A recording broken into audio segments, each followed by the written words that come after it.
I've been promising you to our listeners for some time because we've been talking ad nauseum about this crap. And now we have to teach them how to fight back. I've got to arm them. What do they need to do? How do we secure a phone call from Intercept? You're the expert. What do we do? So we have an app that's available on iTunes and Android stores that, once downloaded, enables any two devices with the app to have a military-grade encrypted call between the two devices. And so simply, you download it, you're up and running, you get a secure number, you can call anywhere around the world on any network around the world, and you have a very, very high level of security over that call or that text message, each one being individually encrypted. Interesting. So it's an extreme level of encryption. Wonderful. Now, let's see, if you don't mind, what's the website? Where can your listeners, is it a website or an 800 number, or what's best for them?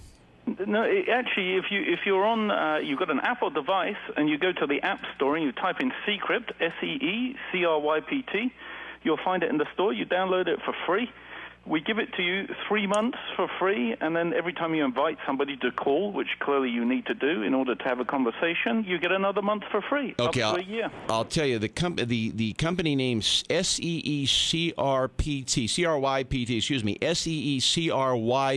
Seecrypt. Correct. That's what they need to do. Okay, we are arming you. We are arming you to fight back against Barack Obama. Now you don't have to sit there and have all of your calls listened to by the White House.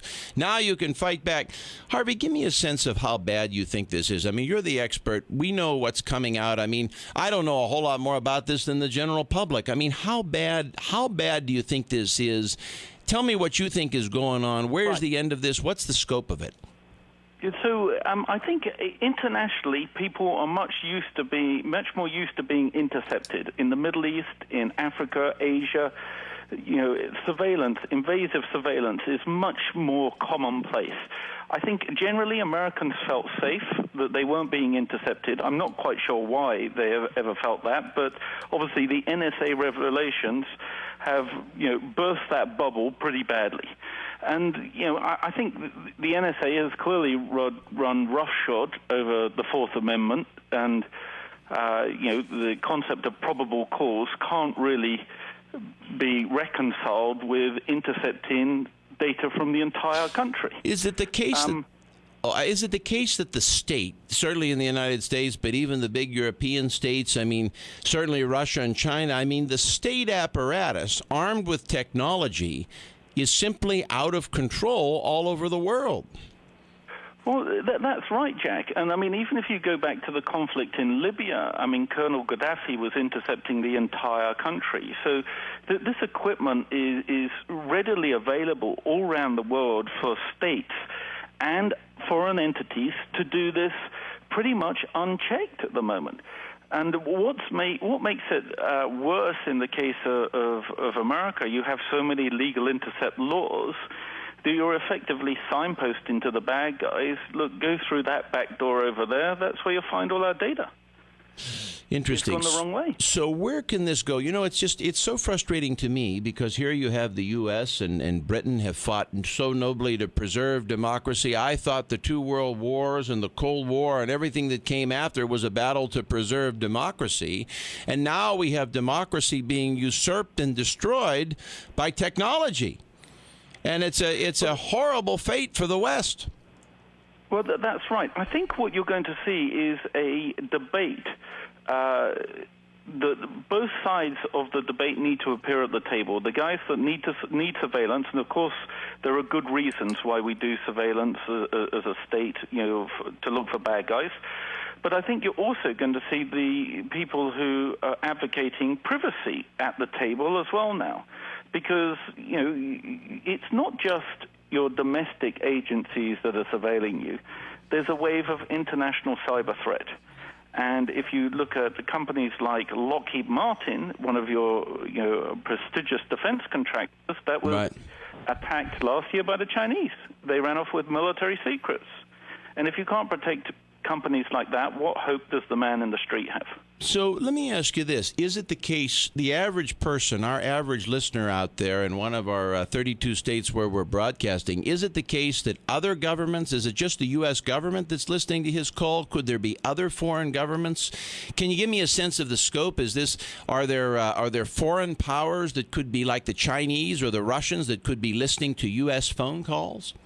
Oh, without doubt. And I think there's many studies that have shown that there's many foreign nations intercepting communications, whether they be voice, text, email, and other forms of data within the United States. It's happening virtually daily. Let me ask you this question. I had an incident. I run a lobbying firm, as you may know, here in the States. And I had an incident. I got into an argument with a guy, about a year ago, just a business argument. And this guy was a little crazy, a guy in California. He basically, and I was shocked that he did this, to kind of get back at me, he started intercepting my text, and he would read them back to me. He was stupid enough to actually email the text back, so I ended up giving them to the cops. I don't even know what became of it, but he read the text back to me and then emailed me the text. How could an individual, this is just some businessman in California, how could an individual have that technology where they can pick off your text like that? I was shocked. I mean, he's not a government. Well, yeah. No, but it's actually, the technology has made such giant advances, and the ability to intercept cell phone traffic has become much, much easier. And essentially with maybe $500 to $700, you can purchase equipment off of the internet, you can download a bit of software, and you're up and running. And simply, a 14-year-old kid can do this stuff. It's not that difficult to do. Anybody with $700, if there's two people out there, I don't like them, I want to listen in on all their calls, I can get $700 worth of equipment off the internet, set it up on some kind of a computer, and then tune in and basically listen to all their calls?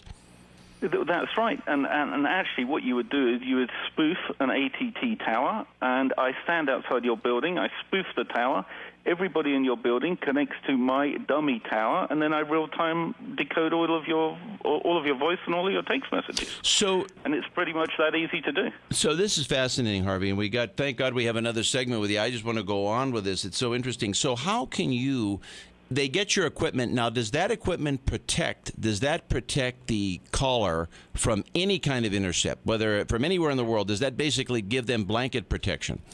Yeah, so our equipment is actually a software only, and it downloads to your phone, but it gives you end-to-end encryption.